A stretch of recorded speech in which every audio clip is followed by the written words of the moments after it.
Welcome back to Awakening Reformation podcast, where Reformation awakens now. My name is Grant, and joined with me is my beautiful wife, the weaker vessel. Hey guys. If you would like to get more Awakening Reformation episodes, you can find us on iTunes and most podcast catchers. Subscribe, rate, and review us. We'd greatly appreciate it. You can also find us on Facebook, like our page, and share our content there. You can follow us on Instagram and Twitter. The Twitter handle is @AwakenReformPod. We love engaging with listeners. Babe, what did we do today? We went to the beach. And I did not get sunburned. But I did. This has never happened to us, people. This is usually completely opposite. Erica comes back tan and no burns at all, and I'm like... Blissfully bronzed. That's awesome. And I come in walking like...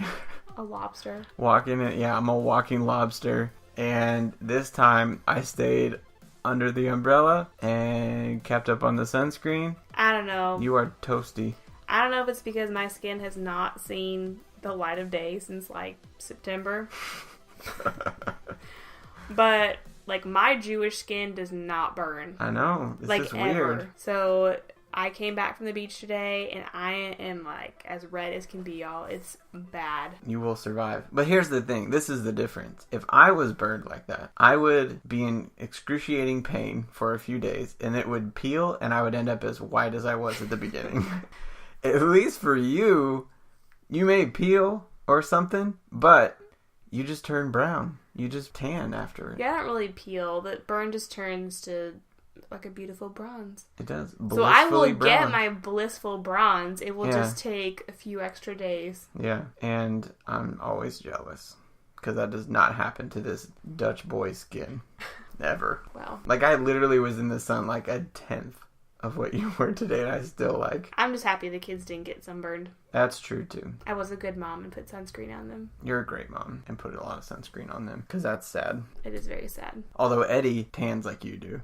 Yeah, our son, that boy. That kid will get so dark. You can't burn him. No, you can't. I don't know if he can. Before, if you think it's red, you turn around, it's already brown. Yep, it's magical. Eddie has magical skin. We had fun, though. It was the first beach trip of the season. Yep, we live relatively close to Myrtle Beach, so we travel there frequently throughout the summertime. We have our spot. Yep. We like doing the Myrtle Beach. We have like a secret spot though. Yeah. Where there aren't many like tourists, free parking. Mm-hmm. The beach side is pretty nice, and yep. Yeah, it's perfect. If you live in that area and you want our secret location, hit us up. We, depending on if we like you or not, we may or may not. Depending on whether you've left a review on Facebook or iTunes.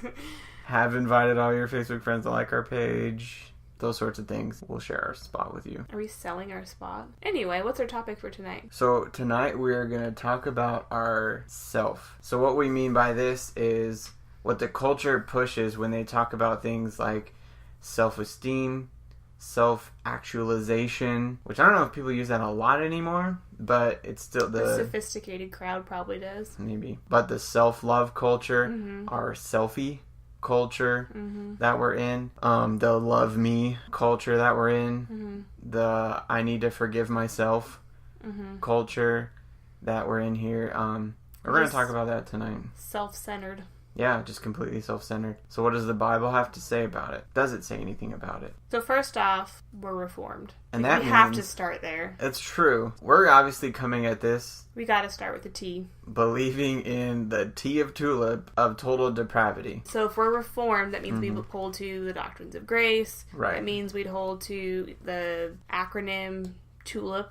Right. And the T in TULIP is total depravity. Right. So what does total depravity mean? Does total depravity mean that because you were born sinful, that you do all the bad things possible? No, that would be utter depravity. Yeah. That would mean you have reached the end of depravity. Right. But we don't believe that. We believe God is restraining evil in the world now. So just because you're sinful doesn't mean that you're doing all the sinful things you could possibly be doing. Right. Because normally people kick back against total depravity by saying, well, people who are not saved do nice things. Right.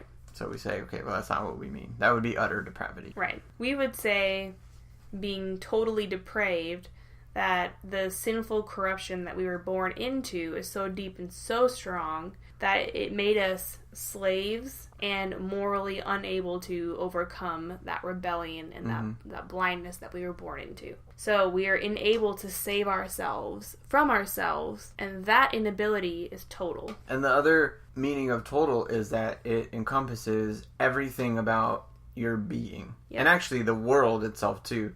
The Bible teaches us that the world is under a curse because of sin, and so are our bodies. So it includes your fingers, toes, legs, arms, your actual physical body, which is why you get sick and there are diseases and things like that. But that sin also affects your mind and the immaterial parts of your being. So, and that would be called the noetic effects of the fall too, that even the way you think is affected by the fall. Right. Every portion of your being has been affected. Right. So that's what they mean by total. There wasn't anything left out. There wasn't part of you that is not affected by sin. Exactly. So we're reformed, and that's where we start with understanding the self, is that it's totally depraved and unable to get itself out from under this slavery to sin. And that's from birth, from conception. Adam was our federal head, and all the human race was in him. He represented the whole human race. He begat everyone. Yeah, that's true. Exactly.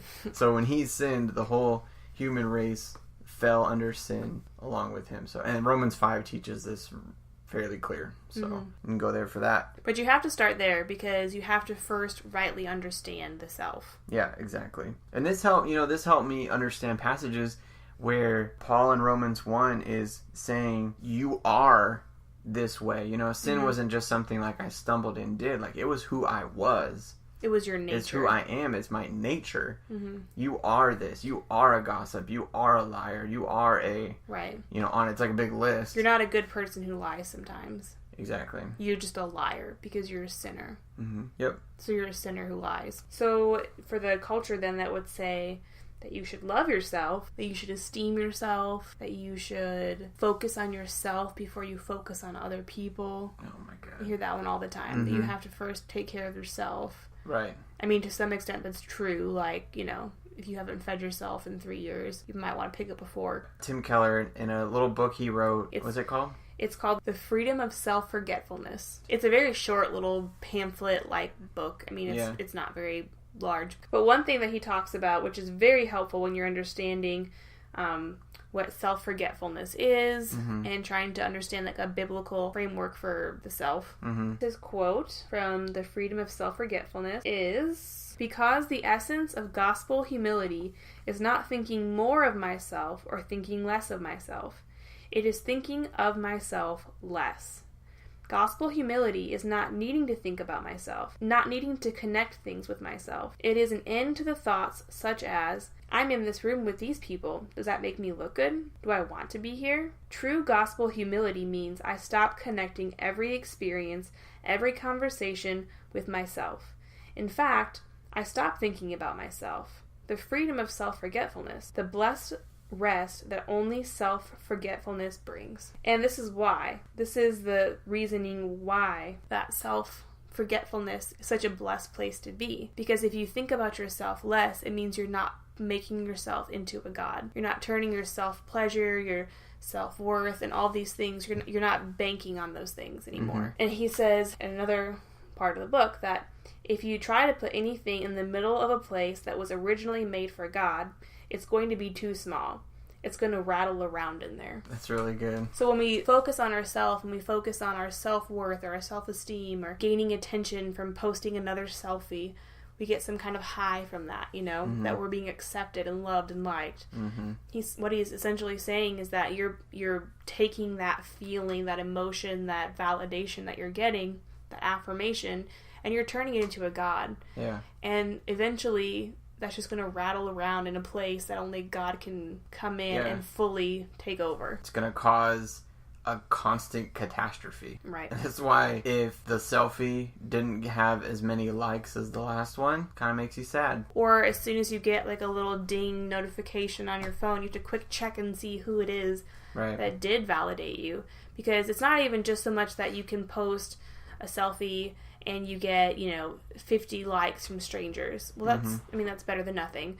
But if you can get 50 likes from people who are famous or people who you look up to or have more followers than you. Exactly. That means more. Yeah. Because someone more important is validating you. I'm really worth something. Exactly. Yeah. But it doesn't last, which is why you have to post another selfie. The next day.